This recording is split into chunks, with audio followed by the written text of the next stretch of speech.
wabaddewo ensonga ezita emitawaana egyalobera Wannyindo okweggala gye gituganye okutandika nga bwe twali badde tutandise. Weewaawo nkulamusizza nnyo mukwano gwange ampuliriza era ngoberera yonna gy'osinziira okungoberera okumpuliriza n'okunkolera buli kirungi kyonna kye ndowooza nti kyekyo.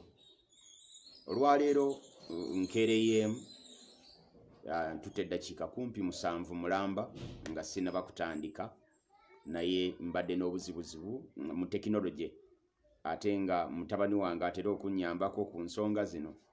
Olwaleero mbadde simulaba nga taliiwo, naye nebaza Katonda nti I have managed to overcome.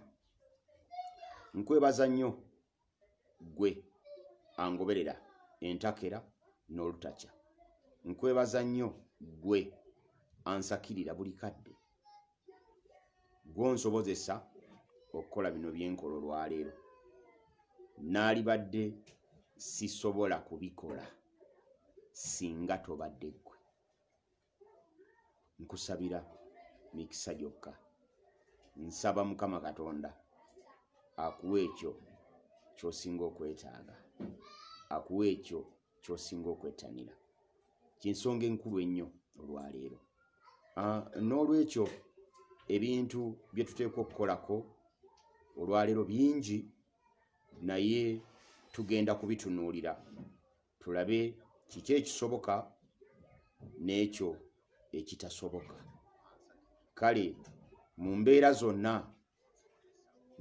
zonna ze tulimu olwaleero, Mukama Katonda ajja kutusaasira era nja kumusaba atusaasire mu byonna. Olwaleero njagala kutandikira ku kintu kimu kyokka, nnyongereko ekyokubiri n'oluvannyuma nnyongereko ekyokusatu nga gye tunaamaliriza. Olwaleero 1 November. 1 November ffe abaakulira mu background ya Catholic Church tulumanyi ng'olunaku olw'abatuukirivu bonna. Ate olunaku lw'enkya nga 2 November lwe lunaku lw'abafu bonna. Mu Bukatuliki tukkiriza nti wabaawo omuntu bw'afa agenda mu purgatory.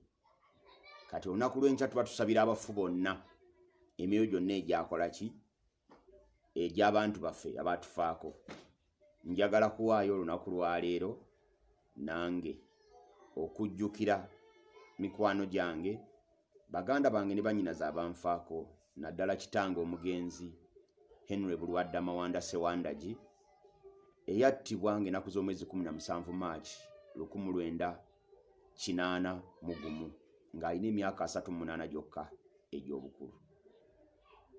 Singa yalibaddewo olwaleero, Mukama Katonda simanyi nange bwe naalibadde. Simanyi oba nammwe mwalibadde musobola okundabako nga nkola lives zino. Naye nze ndowooza nti okufa kwa kitange mu 1981 yali entandikwa y'okufa kw'abantu baffe wakati w'emyaka 1982, kubanga mu mwaka gwa 1982 ne 1985 twafiirwa baganda baffe 3 abaafiira mu lutalo olwaleeta gavumenti eno mu buyinza. Tetwakoma awo, twaddamu ne tufiirwa jjajjaffe omuganzi ennyo yali azaala kitaffe Alena Namukasa Nannono eyafa obulwadde bw'omutima mu mwaka gwa 1983 n'aziikibwa wano e Lungujja mu Mbuubi Zone. Ate era nga wayise akaseera katono nnyo, mwannyina wa kitange Ssengange yekka biological sister we gwe baali bamuzaala naye Nora Bukirwa, naye era n'afa mu mwaka ogwaddako, era naye ne tumuziika awo e Lungujja kubanga twali tukyali mu biseera bya lutalo ng'ate kizibu nnyo okutwala abafu e Masaka. Nga wayiseewo emyaka 2 gyokka, ate kitaabwe jjajjange omugenzi Maliko Nyanzi Sserwanga naye yafa kansa mu ddwaliro ly'e Villa Maria e Masaka. Oyo naye n'aziikibwa Ebbaala Kalungu. Yafa kansa w'emmiro, throat cancer, naye ne tumuziika mu biseera ebyo. Ate era mu mwaka gwa 1981 gwali 88 nange omwaka gwali 1991 nenfiirwa eyali omwana wange ombereberye omulenzi ne tumuziika erungujja awo mu Bubi zone. Awo bonna n'emikwano gyaffe gyonna bangi betutamenye ab'eŋŋanda abako n'ab'emikwano twagala kubasabira Mukama Katonda emyoyo gyabwe agiramuze kisa era bawumuze mirembe. Wiiki eno twafiiriddwa abantu babiri. Pastor Iga Abizaayo yafudde. Pastor Senyonga n'amukolako urology enzibu. Buli muntu yenna yamwambalidde n'amutabukira n'amufuukira ekizibu. Era ne wafaawo n'omuntu omulala Shabani Bantaliza munnamagye ate naye ne tumwogerera ebikikinike bingi naye ate ffe teri yatwambalidde. Ekyo kiina kye kitegeeza, kiina kye kiraga. Bangi nnyo muwambalidde buli eyayogeredde omufu nti mu Buganda omufu tayogerwako kibi. Kituufu, omufu tayogerwako kibi mu normal circumstances. Naye embeera bwe banga si ya bulijjo omufu tumwogerako ekibi. Kyova owulira nga abajjajjaffe balina enjogera bwegamba nti bw'olifa wakirindirimako ebuziizi. Nti Omuganda akwata akasimu n'agubikula n'awenjula emabega w'oluggi n'akalakatayo nga teri muddo teri ttaka naye n'akalakatayo kubanga gwalinako embiranyi yafudde. So mu Buganda omuntu aleke gamba mu busimpisa yaffe obutogera ku bafu kibi. Tugenza okukizuula mu risaaki gwe tukoze nti abantu batukolako ebibi ne bafa ne tubawaana. Ekyo kyongera bwongezi balala kutukolako bibi. Ffe ab'omulembe guno tugamba tetujja kukoma ku kwogera kwafudde bibi naye waliwo betutadde ku lisiti nga bwe balifa tujja kubaziikulayo amagumba gaabwe tugooke bwe tuliba n'embeera etusobozesa. Tojja tukolako bikolobero kubanga gwe bw'onoofa otusuubire nti ffe tujja kujja ku ntaanaayo tukuwaane yeyi munnaffe Sentamutse Wandagi weebale nnyo weebalire ddala wakola makula naye nga gwe obadde otutigomya. Shabani Bantaliza yatugamba nako nti ensi eno baagala kugikulembera emyaka 10 naye ffe ababavuganya bajja kutulowoozaako nga baakatufuga emyaka 7. Mukama Katonda talya paani. Shabani Bantaliza tiyamazeeko na myaka 35. Ensanvu gye yogera okutufuga tagiwezezzaako yadde 50%. Kale kaakati abantu abamu tujja kuboogerako mu bubi. Totusuubira erweru lwalifa nti ffe tujja kujja tumuwaanira tusiimiikirize. Nedda. Tulina abantu abatukoze ebikolobero. Tubawandiise ku lisiti, tubamanyi ekyamaanyi kye tusobola okubakola kukudaalira mirambo gyammwe nga mufudde. Bwe tuliba n'amaanyi ate amalala ng'embeera ekyuse nga mwafa tugenda kuziikula emirambo gyammwe tujookere mu sitenseni. Obuwanga bwammwe, eŋŋumbagumba zammwe, amagufa gammwe tugookere mu sitenseni. Tujja kukikola. Naye embeera kyetutuusizaawo bukulembeze bwa Yoweri Tibuhaburwa Kaguta Museveni.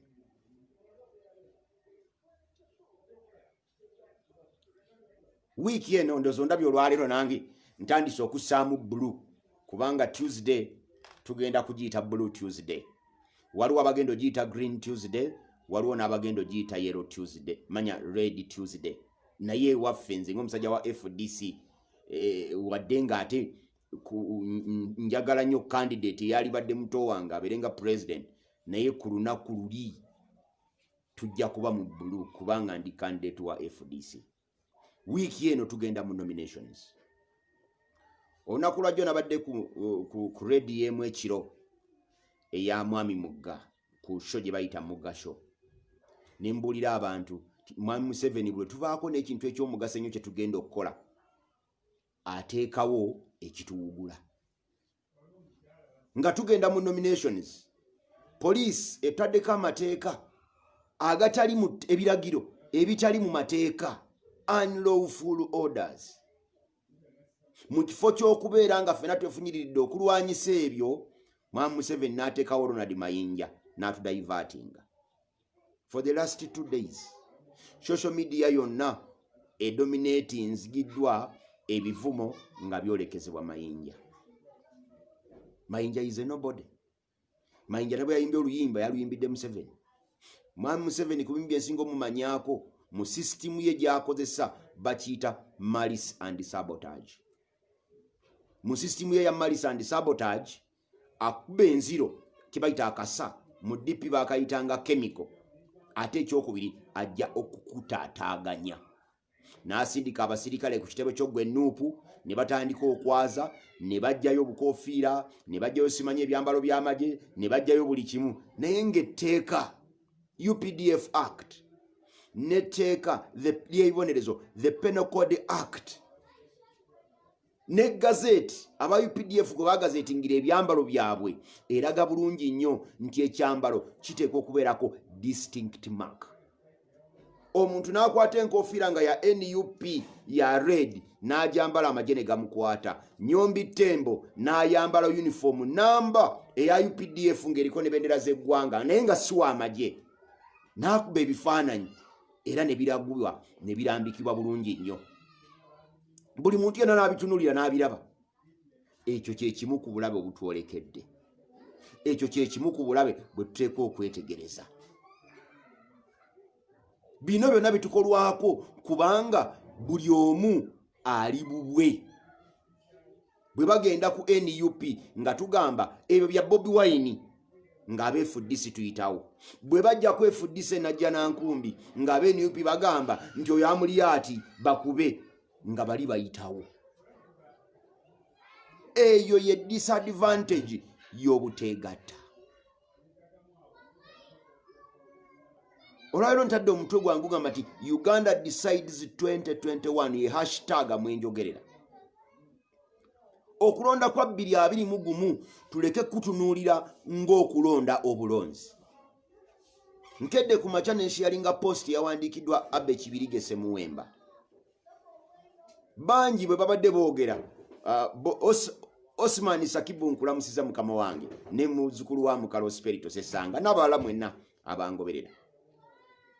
Abe Kibirige Ssemuwemba ku kisenge kyange kiri kwesikolera live ekya Senta Mukasa Sewandagi nsharinzeyo post ya Abe Kibirige Ssemuwemba gye yawandiise. Naye omu ku bataddeko posts comments agambye ti ekitegeeza mmwe mukolerera kyakubiri. Ekyo kyokka kyalabyemu n'atatunuulira bigambo bya Abe Kibirige Ssemuwemba byawandiise. Nkubiriza nnyo abantu bulijjo okubeeranga enjuki. Ku muntu noonyangako kalungi akakuyamba okuva w'oli okugenda gy'odda. Kubanga ennaku zino oba emirundi egisinga obungi akalungi awali akalungi ak'omugaso we kabeera ke kasingawo obutono. Enjuki eyingira mu kaabuyonjo buli muntu gye yenyinyala nejjayo akalungo akabigwe ko tosobola kulaba n'amaaso go akasirikitu kereeta n'ekatabula mu nekita n'ekola muhane asinga okuwooma. Eyo y'enjuki. Gwe byosinga okwennyala byosinga obutayagala ejjayo akalungi akaliyo. Tubeeko ebirungi bye tukoppa ku balala bituyamba okutujja we tuli okutwongerayo. Post ya Abe Kibirige Ssemuwemba eyo erimu ebyokuyiga ebiyinza otuyamba otujja ku point A okututwala ku point B. Uganda decides 2021 okulonda okwo kunjagala mutunuulire. It is not a mere election or an endorsement of the dictator in office for another 5-year term. Edda bwe nali nkyayogera mwannammwe nabagambako nti Mwami Museveni bw'aba ategeka akalulu takategeka tukawangule. Akategeka to get legitimacy mu international community okusobola otubba emyaka emirala 5, okusobola otufuga emyaka emirala 5, okusobola otubonyaabonya emyaka emirala 5, okusobola otukolako ebikolobero emyaka emirala 5. That's why akola kyonna ekisoboka okulaba nga atulemesa. Atusiba enjegere tuleke kumuvuganya. Olunaku lwajjo yabadde ng'ali eyo ebusoga emusita waliwo oluguudo oluva emusita olugenda nga alukomissioninga naye bwe yabadde ayita ku luguudo abantu babadde bangi nnyo n'akomawo n'awandika ku Facebook page ye mbu kye nalabye abantu b'omu byalo standard operation procedures tezibakwatako naye n'ali basabye naye nga Mama Museveni ayise ku thousands and thousands of people nga bali ku nguudo bambadde t-shirts za NRM tebalina mask tebalina mazzi tebalina social distance wabula poliisi ya Uganda ekugamba olwaleero nti kyoteekwa okukola mwe mujje mwenda tulinza olunaku lw'enkya okulaba Yoweri Kaguta Museveni anaagenda n'abantu bameka njagala kwebaza omuvubuka gwe bayita Uganda empya yawandiise yatuwadde audio gyensuubira nga basinga obungi mu NUP ebigambo bwe bito temwagala kubiwulira era ne bengezezaako okwogera nabo tebaagala kuwulira bigambo ng'ebyayogeddwa omwana wa Uganda empya. Uganda empya yakuwadde message ennungi ennyo kwabo abakunga abantu nti mujje mu bungi musobole okubeerawo. Tuesday is a blue Tuesday. Nze ndi musajja wa FDC. Era mbawulira nga babakunga okugendayo. I will put on blue naye sijja kugendayo. Ku lunaku lwa nomination olwo osobola okufa n'otalonda kaluluko. Osobola okukwatibwa n'ogenda eruzira era n'otalonda. Osobola okukubwa n'olemala era ku lunaku lw'okulonda n'otabaawo. Kyalibadde kiwa amakulu mangi nnyo okusobola okwekuuma ne tusobola okubaawo ku lunaku lw'okulonda ne tulaga eddoboozi lyaffe erinnakyemalira. Ndine bw'anaaba atubbye bye tunaakola ne bye tumulamulaga ebinaava mu kalulu bijja kuba byoleka bulungi nnyo nti twamukoowa. Akalulu kano ke tugendamu aka 2021 kasukka ku kyolowooza. Si Kasewanda gikuwangula bwa Lord Councillor agende mu Council ya Capital City Authority. Si kya FDC nga Kibirigese Mwemba bawandiise kusinga NUP kalulu nebeera mu kyakubiri nga Museveni yawangudde. Si kya NUP kuwangula kalulu nga mukwano gwange amuzeemu bwamuzeemu nga FDC eri mu kyakubiri nga Museveni ali mu kyakusatu. Kasukkawo. Kana kalulu kali about the future of Uganda. Ebiseera bya Uganda eby'omu maaso. Akalulu kano kali about a transition from dictatorship to democracy. From thieves, NRM thieveries, to patriots. From foreigners to Ugandans. From Yoweri Tibuhaburwa Kaguta Museveni, the Sabayekera, to a president of the people. It is a decision to put an end. It is a decision to put an end to NRM, NRM 7 and Musevenis. Or extend it for another 20 years under a new forum, the Muhoozi Project.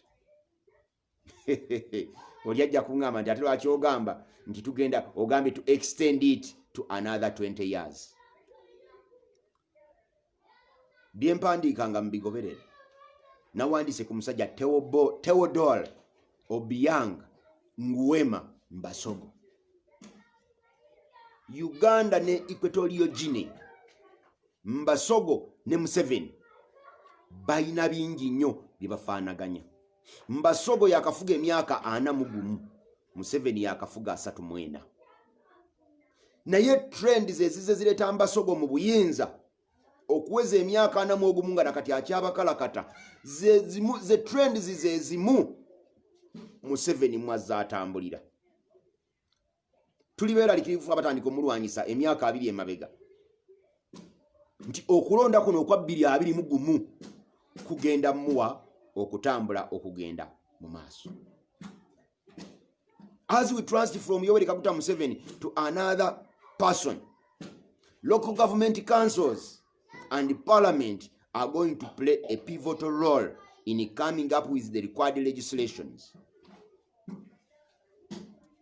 Nga twagala okujja obuyinza ku Yoweri Kaguta Museveni obuza ku muntu omulala ku nfuga embi okuzza ku nfuga ennungi.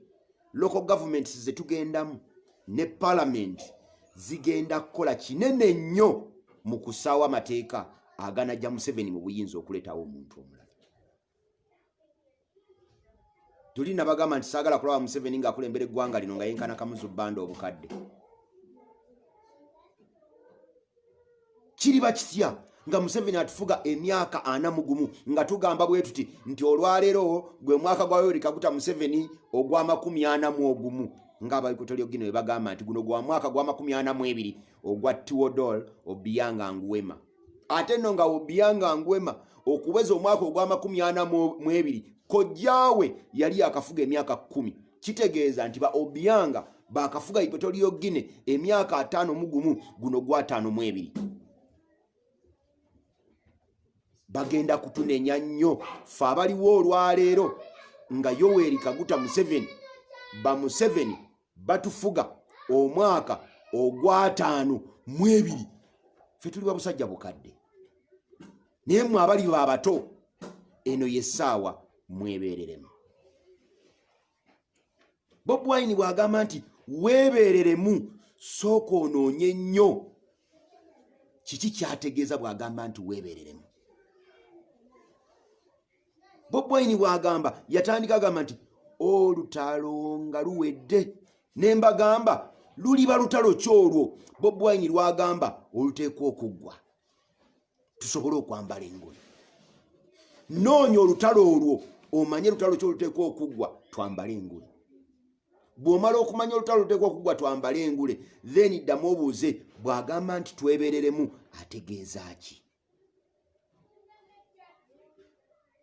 Therefore ng'ogenda mu kulonda kuno okuddako tomala galonda. Please mwe bannaffe abali mu diaspora mugambe mikwano gyammwe ab'eŋŋanda abako n'ab'emikwano bavoidinge gye bayita wave and vote with care. To avoid the wave and vote with care. Abantu bagamba nti ffe ku mulundi guno tugenda kulonda bisumuluzo byokka. Nze buli we naatuuka wali ekisumuluzo nja kutiikinga nga butiikinzi tik buli awali ekisumuluzo. Nedda. Bw'oba e Kampala jangu ng'omanyi nti bwe ŋŋenda okulonda ku lunaku luno olw'omubaka wa paalamenti ŋŋenze kulonda mubaka wa paalamenti anankiikirira. Nga sikumpa kitole kya sabbuuni sikuzimba myala nga bwe mpulira bamu bagamba mbu nja gogola emyala nja kukola ki. Abantu beewadde n'emirimu egitali gyabwe nga jjaffe ba road councillors ffe tugenda ogikola. Nga najja ba technical persons bagikola. Naye oli agisuubiza abantu nti ajja gikola ye ng'afuuse road councillor. Ng'afuuse omubaka wa paalamenti. Oyo genda omanye nti nja kulonda gundi.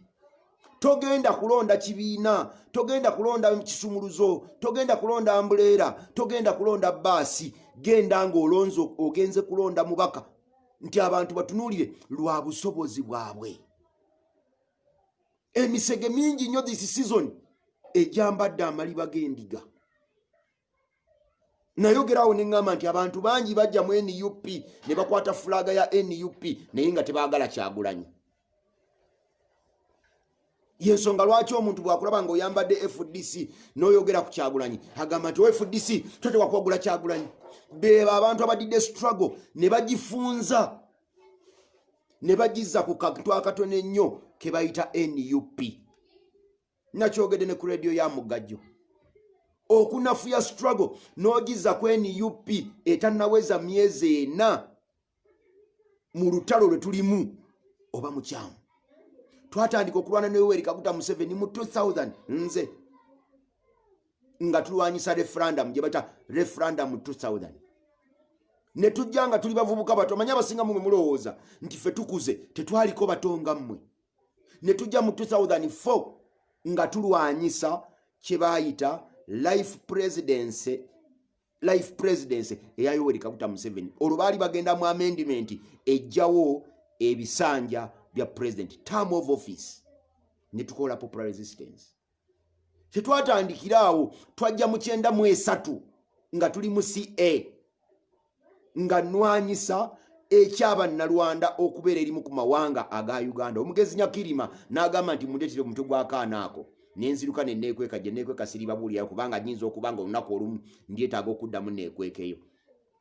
Mwami Spirito sesanga go okyajjukira kubanga waliwo mu biseera biranga ondaba. Ne tulwanira enfuga ya federo mu budde obwo nalina ne Mutaaga munna federo omuteesa omulungi. That is 1993. Kati gwe bojja n'ogamba atandise leero nti tewabaddewo opposition era mwe muyina struggle oba ogita oba ogyonoona. N'olwekyo we don't need symbols. Sijui kisumuluzo, basi, minzani, ambulera n'ebiringa ebyo. We need credible people. Vote merit, not party symbols.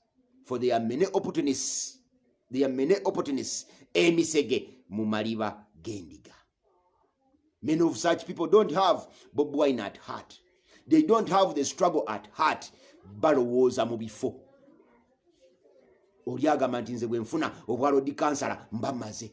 Nze bwe nfuna obubaka bwa parliament mba maze. That's why alwana, it's a do or die to some of these people. Ekibaleeta okuwagira NUP tebaagala Bob Wine, just baagala kukwata ku masannyalaze. Nina gwe nawudde nga gamba nti amasannyalaze Bob Wine yagalina gwe tuteeka okugenda naye. Ebimu binakuwaza. Olunaku lwajjo nabadde mpuliriza radio CBS 88.8 parliament yaffe ne mpulirako abantu babiri, Mbabali Jude wa Democratic Party ne Abedi Bwanika wa NUP. Nga bwe bagwe Museveni n'obawuliriza nga boogera emboozi gye babadde bakola onywa ne kacaayi. Oyita ne weeyita n'omugamba nti awo bongeremu rawundi emu. Please waiter, give them another round. Ng'oli musanyufu. Ate si bokka babiri balina n'owookusatu, Kayemba Afaayo wa FDC. Ekimu ku binakuwaza, Kayemba Afaayo abadde mmeeya wa Masaka Municipality. Nga Mbabali Jude chairman wa Masaka District eyafuuse Masaka City. Masaka City ne Masaka Municipality byombi bikyaliwo era bisigaddewo. Ne bagaana okuddamu okudifendinga ebifo byabwe ne bagenda balwanira akafo ka parliament. Nga Mbabali Jude akyasobola ddala bulungi nnyo okuwangula obwameeya wa Masaka City. Nga ne Kayemba Afaayo akyasobola ddala bulungi nnyo okuwangula Masaka Municipality. Masaka Municipality bebevuddewo nefuka Masaka City. Mbabali Jude asobola ddala bulungi nnyo okuwangula sekandi. Kati sekandi ali ebukoto, abamuvuganya bonna banafu. Mbabali Jude ow'amaanyi eyali muvuganyizza ali kabonera alwana na Abedi Bwanika. Sekandi lugojamye atalina na kyatuyamba mu nsi eno wadde ffe ng'Abaganda wadde ffe ng'ab'Embogo gye yeeyita nti gye yeddira akomewo mu palamenti n'emyaka gye egyo ng'asumagira busumagizi. Bayambe Museveni okufuna abasumagira nga bajja golokoka balonde NRM. Ate nga abaffe twagala okujjamu. Naye abantu basatu bavuganya ekifo kimu nga batufiiriza ebifo bibiri. Mbabali Jude atufiiriza sekandi kye yali badde asobola okuwangula atukomezeewo sekandi mu palamenti. Ne Kayemba Afaayo atufiiriza Masaka City egendemu ebifo ebyo byombi bitwalibwe NRM ffe tufuneko kamu kubanga ekabonera ku bantu abasatu ajja okuwangula ali omu. Ate abasatu bonna nga b'amaanyi nga gwe bavuganya wa NRM ali omu, emikisa gyabwe okuwangula giri biro 50. Owa NRM ayina emikisa 5. Ekyo kitegeeza ki? Nti sitisi zonna 3 erimu sekandi erimu gye bakaayanira n'eya Masaka City zigenda kubaza NRM nga tufiiriddwa. Awo wali amaanyi gangaawo. Awo wensimbe nakakongo okubagamba nti we twetaaga okwegatta. And we distribute its forces evenly. Senga Mbabali Jude avuganya sekandi awo twali badde tubala nti NRM -1 kuba sekandi yali badde agudde. Nga Abedi Bwanika avuganya ekabonera awo twali badde tugamba nti opposition +1. Nga Kayemba Afaayo ye meya wa City awo twali badde tugamba nti opposition viva. NRM -1 opposition +1 awo tuba tusuula. Naye abantu baffe ebyo tebabiriiko. Omuntu najja avuganye nasanga mukwano gwange muto wange Mubiru James nga tuli naye ku Toko Show bwe twagenda mu Bulango n'agamba Innocent Gusula nti ekyamazima nange emirimu gya road kansala sigimanyi naye ekyandeese kiri kimu kyokera nsaba busabi Sekaana aleke tujjako kibiina kubanga Sekaana bw'anaatujjako ekibiina nze nja kuvaamu buvi ŋŋende amanyi kimu nti weevu yegenda omuyisaamu amunabuza nti Sennamuse Wandagi lwaki wagira ku weevu ya NUP nedda I would be a hypocrite naalibadde nakigwanyizi okubeera nga ntambulira ku weevu nagenze mu Kyadondo North gye navuganyanga luli nensanga abaddipi bonna bagamba nga Sewandagi talina mugongo yakola ki naye nga bonna bagamba nti Sewandagi talina mugongo bonna emigongo gyakutuka kati bali ku tiketi ya NUP bayimbanga Democratic Party era nga bagamba baddipi obulamu bwabwe bonna emigongo gyabwe mikutufu kati bayimba NUP ekyo kitegeeza ki nti a wise man changes but a fool never naye bino ebyokubala obubazi politics tuteeka okubivaamu Uganda at 58 tebangako na peaceful transfer of power from one person to the other and none of those who have led us is always a patriot bonna abatukulembedde babadde beeyagaliza byabwe 1962 independence constitution yali yawambibwa Dr. Apollo Milton Obote mu 6 n'aja abrogating n'assaawo eyiye Pigeon Call constitution eya 1967 yawandiikibwa Godfrey Lukongwa Binaayisa n'agitufugiramu paka 71 Amini we yamuwamba Amini najja ne tuyimba oyo ne tumuwa n'erinnya ntugamba nti mwana wa Mwanga ne tulowooza nti yalizizaawo constitution ya 62 naye teyagizaawo yatululinga by decree n'atufugisa decree paka 1979 abanuzi ne bave Moshi ne bajja wano abakombozi ne bakulembera eggwanga lino ne tulowooza nti bagenda kutereeza ebyo byonna ebyasoba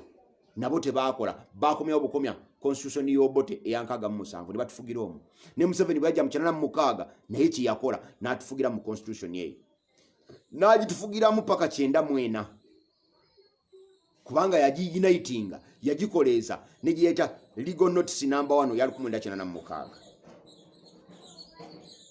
yaddira Jungle Rule amateeka ge yafugisanga ensiko ne LCZ ze n'abireeta wano n'abirigolizinga legal notice ya 1996 alina ekintu kimu kyokka yali ejjako abaali bayeekera eggwanga lino omusango kubanga kye baali bakola kyali treason ng'ebajjako omusango n'egussa ku abo abaanoonyanga abayeekera. That's why Musa Sebirumbi Museveni yabawanika kalabba naye ng'ate omulimu gwe baali bakola ku mulembe guli baali banoonya bayeekera era gwali mutuufu mu mateeka ag'obudde obwo Museveni n'abawanika ku kananga. Constitution ya 1995 continuation ya Jungle Rule eyateekebwa wano eyo legal notice number 1 eya 1986 gyembagambye. Who has been there for Uganda? Nobody. Abanyarwanda mu constitution ya 1996 bafuliwa ba citizens ba Uganda by the 1995 constitution. Citizenship by descent yajibwawo fenane tufuuka nga tulina citizen yemu n'Abanyarwanda n'Abasoga n'Abasudani n'Abawa abataliiwo sorry si Basoga n'Abasudani ne bajjawo citizen by descent. Ne tutandika okufuuka nti kati citizenship yaffe eri periodical. We are all citizens by birth periodically. Nti buli muntu yenna ayina endagamuntu emulaga ddi obutuuze bwe bunaggwako. Oyo Mwami Museveni yabikola.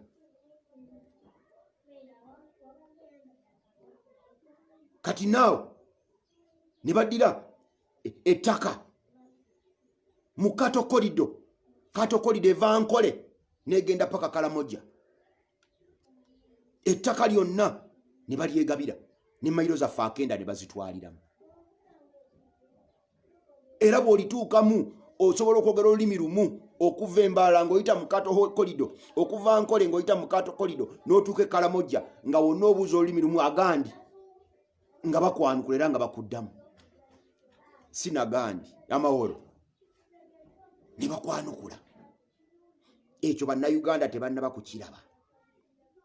Now they control everything in Uganda. The army, social services, police, civil services, the economy, all systems, taxation in particular. They are controlling. How can we get rid of these occupants?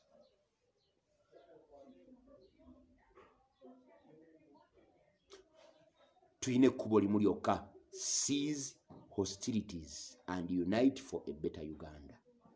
Nkigamba bulijjo, divided we fall, united we stand.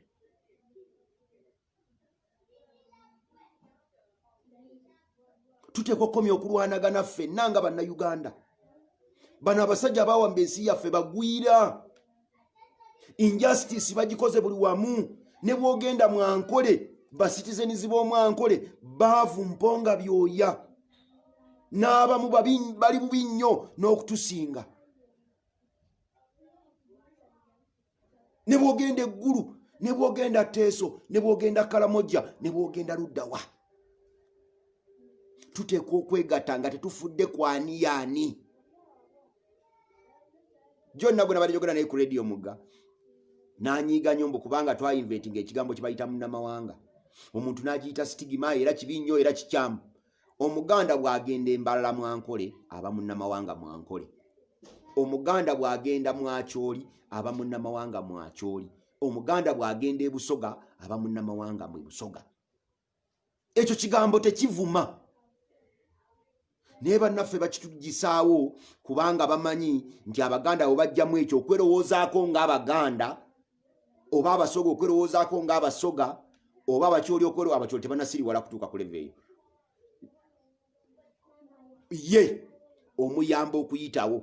Magala kyava ava ewaabwe n'ajja Katika mu South, abantu ne bamulonda atwate abeere flag bearer owa NRM ng'awangudde Ssembatya. N'osanga Abaganda nga ebalwanyisa Ssembatya bateekewo Magala. Naye nga Magala ayagala okuba omubaka wa paalamenti Katika mu South, nga n'ewaabwe gyasibuka mwannyina ye mubaka wa paalamenti owaayo. Family emu ebenga ina abaka ba paalamenti babiri abafuna obukadde 10 buli mwezi, nga ffe wano twongera kwavwalana kw'erya nkuta. Tuteekwa okutunuulira enkola eno ne tumanya obubi obugirimu n'obulungi obugirimu. Nawandiise kuto oyo gwe mbagambye gwe nawandiiseko Theodore Obianga Nguema Mbasogo. Abazadde be bava Gabon okujja mu Equatorial Guinea. Simanyi oba omwammwe abazadde be bava awayo, simanyi. Yajja n'awamba uncle, he overthrew his uncle eyafuga Equatorial Guinea emyaka 10 in a bloody coup. Era n'owawano mmanyi nti okujja okufuna entebe naye yamala kuyiwa musaayi, naye oba yayiwa gw'abaani simanyi. Gwe nange tugumanyi. Yafugira emyaka 3 ng'afugira wansi wa ekitongole kye bayitanga military council. N'oluvannyuma n'asaawa okulonda okwekimpatiira kwafugiddemu abantu kati emyaka 38. Mwami Museveni naye emyaka 4 egyasooka naye yatufugira wansi wa National Resistance n'ayongerako n'emirala. Mu 1991 yakola amendment ku constitution eyaliwo. Mwami Museveni mu 95 yateekawo yiye. Oli mu 1991 yaggulira ebibiina by'obufuzi. Mwami Museveni yabigulira 25. Ewoli relatives, friends and in-laws be bajjudde mu gavumenti na buli kifo kyonna. Oba ewamwe Mwami Museveni biri bitya simanyi. Yazuula oilo mu myaka gy'ekyenda. Ne Museveni ese bwe yatuzuulira wano oilo. Wano wetuli Theodore Obianga Nguema. Mutabani we owa Obianga obugagga bw'alina n'engeri gy'abwononamu, nalabye nga bamubalirira bagamba yayina amaato yaki 2 nga zibalirirwamu obukadde bwa $205. Naye ekyennyamiza ne bagamba nti mu mwaka gwa 2011 mu mwaka gwa 2011 gavumenti ya Equatorial Guinea sente ezo obukadde bwa $205 teyaziweza ku byasaasaanya ku byobulamu n'ebyenjigiriza eby'abantu bonna mu nsi eyo. Mwami Museveni wane wammwe agenda kuddaabiriza nguudo z'e Congo. Yagenda e Tanzania n'azimbayo university. Kati agenda kuddaabiriza nguudo z'e Congo. Ebyo mbitunuulire nnyo mbenga mubikola ki mubimanyi. Corruption is too much eri. simanyi oba wano Uganda siwe kifaanana. Abantu babbye sente nyingi nnyo, millions of dollars in public contracts. Ne Uganda bwe kifaanana. N'olwekyo buli lwe naabeeranga wano njanga kuwunzika n'eddoboozi limu. Ffe abavuganya tuyinza okugaana okusalawo olw'omulugube. Kiyinza okutegereka kubanga ennaku zino bwavu bungi. Tetukyalina mirimu gye tukola.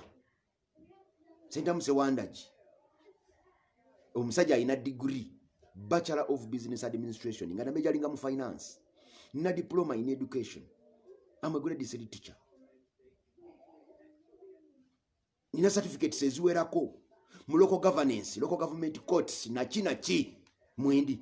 Naye toyinza kukkiriza nti am reduced to riding a border. Era nafuna akabenje nga nva ne mukuba byasi ku mirimu gya border. Embeera tuteekwa okugirwanyisa nti okulonda kuno okwa 2021 kubenga kugenda tuyamba tukateil okukutulako pulaani y'omusajja Yoweri Kaguta Museveni gy'ateekateeka tukulembera. Muhoozi mumulabe ennaku zino ku Twitter handle ye, buli kyawandiika kisoomooza, buli kyawandiika kikyokooza, buli kyawandiika kijooga, akulaga nti is in control of everything, more in control than even his father.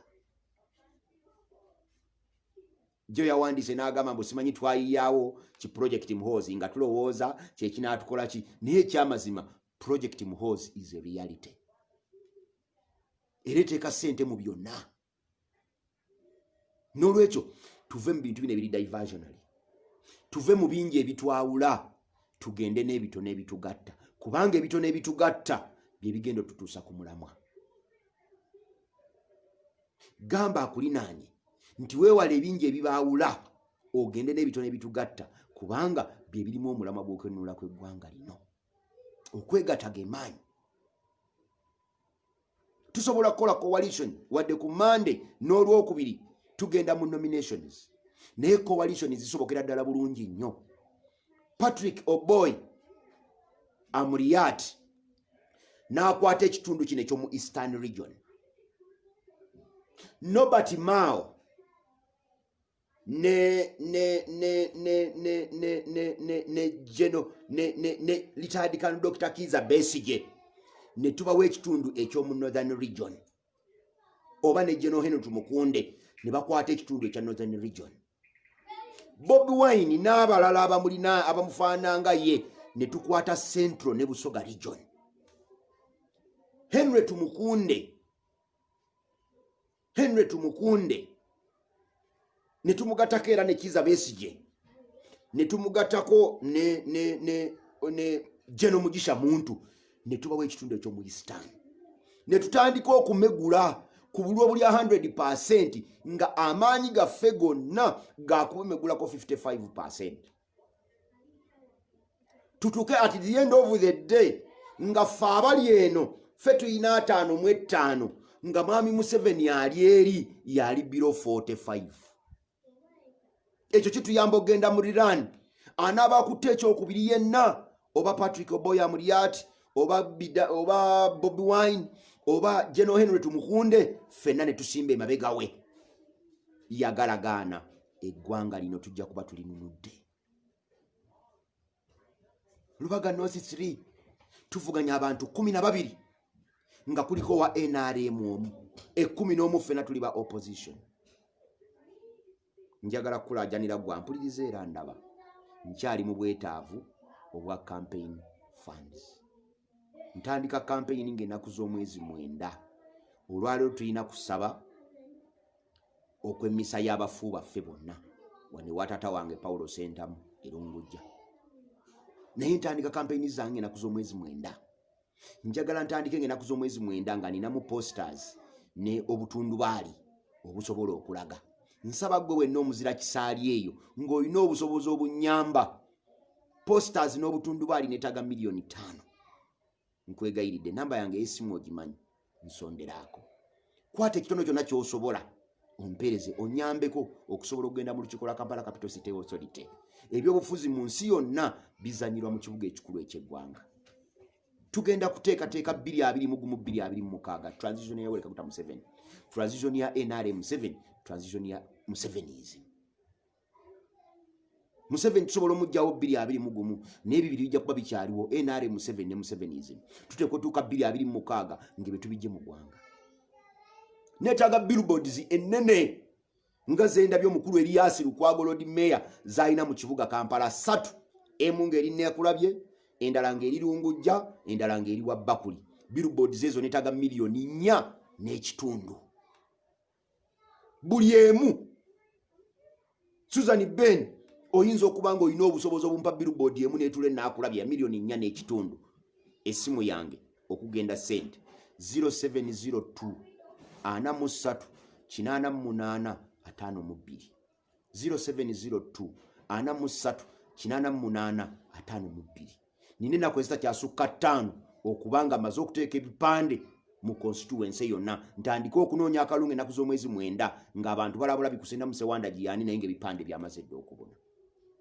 Akalu kano ka science naye tulina okukanoonya mu ngeri ya science kubanga n'okulonda kwa science. Nkwebaza nnyo okumpuliriza, nkwebaza nnyo obudde bw'ompadde, nkwebaza nnyo n'obuyambi bw'ompadde. Mukama akuwa omukisa ng'osindikirako ku ssente zonna z'olina. May God bless you.